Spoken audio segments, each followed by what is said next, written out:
Hello नमस्कार सेवारो सबैजनालाई। म चाहिँ पविना लिम्बू पन्थाक अनि मैले चाहिँ आज छोटो भिडियो बनाउनु गइरहेको छु।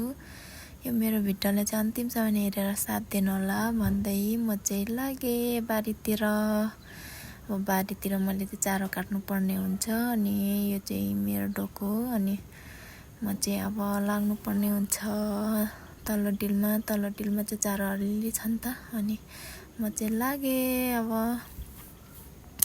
फटाफट अब मैले चारो काट्नु पर्ने हुन्छ। कस्तो घाम लागिरहेछ नि, कस्तो गर्मी भएर म त।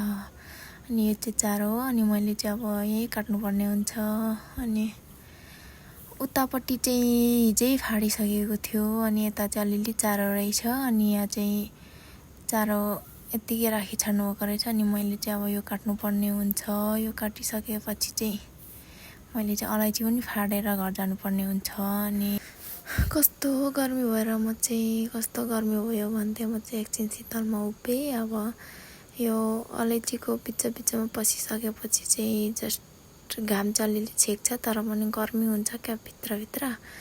अनि हाम्रोमा चाहिँ अलैँची पनि फलिसकेको छ यता साथीहरू, तर खासै धेरै चाहिँ फलेको छैन। अब भर्खर स्टार्ट मात्रै हो नि त अलैँची फल्ने। अनि यो अलैँचीको बिचको यो झारहरू पनि यसरी उखालिदिनु पर्ने रहेछ नि त, मलाई चाहिँ खासै थाहा थिएन। अब यसरी म चाहिँ उखाल्दैछु। अब यसरी सफा गर्नुपर्छ भनिसकेपछि त गर्नै पर्यो। अब मलाई त खासै आउँदैन नि त, अब आउनेहरूले भनिसकेपछि त। अनि के साथीहरू कस्तो गर्मी भएर म त अनि गर्मी भयो भने हातले हम्किँदै उभिरहेको थिएँ। गर्मी भएर कम्ती साह्रो घाम लागेको थिएन।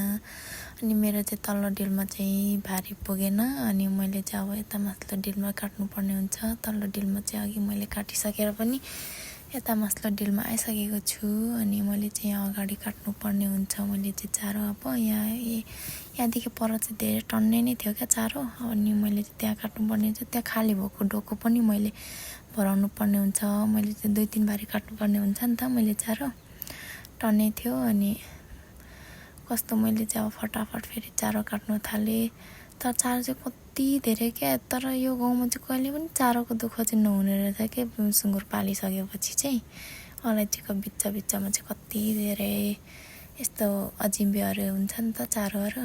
अनि मैले चाहिँ फटाफट काट्नु थालेँ अनि फेरि मैले काटिसकेर पनि यहाँ गर्मी भएर यत्तिकै बसिरहेको थिएँ। त्यतिखेर मेरो बुढाले चाहिँ कस्तो हुँदो रहेछ काम गर्दाखेरि, चारो काट्दा कस्तो भयो अनि आजको गर्मी कस्तो छ भन्दै अनि काम गर्नु कतिको सजिलो हुन्छ भन्दै मलाई सोधिरहेको थियो। अनि मैले चाहिँ कहिले कामै नगरे जस्तो त्यसरी सोधिरहेको थिएँ। अनि मैले चाहिँ सजिलो हुन्छ मासु र भात गम खाएको जस्तै हुन्छ भन्दै बसिरहेको थिएँ। अनि मैले चाहिँ भारी पनि पुऱ्याइसकेँ नि त। यहाँ चाहिँ 2 भारी छ, यो 2टा डोको तर अलिक सानो छ यो डोकोहरू चाहिँ। अनि मैले चाहिँ तल्लो डिलमा पनि काटेको छु नि त मैले एक भारी। त्यहाँको डोको चाहिँ यो डोको चाहिँ अलिक ठुलो पनि छ अनि अलिक चुली पनि लगाएको छु नि त। अनि म चाहिँ लागेँ साथीहरू घर। अब हामीले चाहिँ खाजा लगेको थिएन नि त काममा जाँदाखेरि अनि कस्तो भोक लाग्यो अनि म चाहिँ आइगएँ घर। हेर्नु न साथीहरू, मैले चाहिँ गम्बुट लाएर हिँडेको कहिले लगाएको थिइनँ। अब यहाँ आएर लाउनु परेको छ। खासै बानी कस्तो अप्ठ्यारो भएको के बानी नभएर अनि अप्ठ्यारो लाग्यो नि अब लाउनै पर्यो। किनभने आफ्नै सेपको लागि भए पनि अब यस्तो बर्खाको टाइममा यस्तो झ्यासतिर हिँड्नु पर्ने हुन्छ नि त अनि सर्पहरू हुनसक्छ भनेर आफ्नै सेपको लागि नि लाउनै पर्यो। अनि यहाँ हुँदै चाहिँ धानहरू पनि रोपिरहेको थियो क्या। उता माथि चाहिँ ग्राउन्ड छ अनि भर्खर नयाँ बनाएको रहेछ। अनि म चाहिँ यो भोइस कभर किन गरेँ भने नि साथीहरू यस्तै खल्छीहरू धेरै थियो क्या। अनि म बोलेको भन्दा धेरै त्यसको आवाज आइरहेको थियो अनि मैले चाहिँ भोइस कभर गरेको। अनि हेर्नु न कस्तो हाम्रोमा चाहिँ मकै पनि खाने बेला भइसकेको छ। अनि म चाहिँ मकै पनि खाने बेला भएछ भन्दा मकै समातिरहेको थिएँ। अनि म चाहिँ हिँडेँ, घर पनि पुग्नु आँटेँ नि त म। अनि म चाहिँ मेरो भारी हेर्नु न, मैले चाहिँ अलिक थोरै सानो डोकोमा अनि अलिक थोरै ल्याएर आएँ।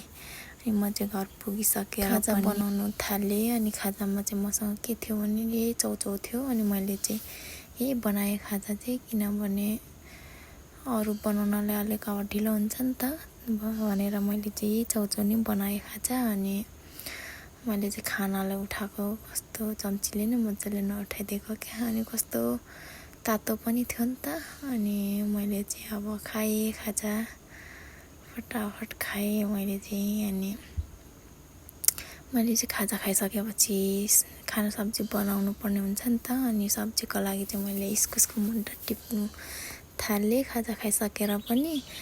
अनि हाम्रोमा चाहिँ इस्कुस पनि फल्नु चाहिँ फलेको थियो। अनि इस्कुस चाहिँ खाँदा खाँदा वाक्क लागेर मैले चाहिँ यही इस्कुसको मुन्टा आज चाहिँ तरकारी बनाउनु पर्यो भनेर मैले चाहिँ टिप्नु थालेँ। यो इस्कुस र आलु चाहिँ जुनै ठाउँमा पनि हुने साथीहरू, मैले चाहिँ इस्कुस र आलु चाहिँ खासै अब मनै पर्दैन, खाँदा खाँदा वाक्क लाग्यो। तर पनि अब खानै पर्यो। अब वाक्क लाग्यो भनेर नखाइबस्नु पनि त भएन। अब अहिलेको सिजन भनेकै यही इस्कुसहरू त हो। अनि म चाहिँ मेरो अन्तिमसम्म मेरो भिडियो हेरिदिनु हुनेहरू सबैजनाले धेरै धेरै धन्यवाद।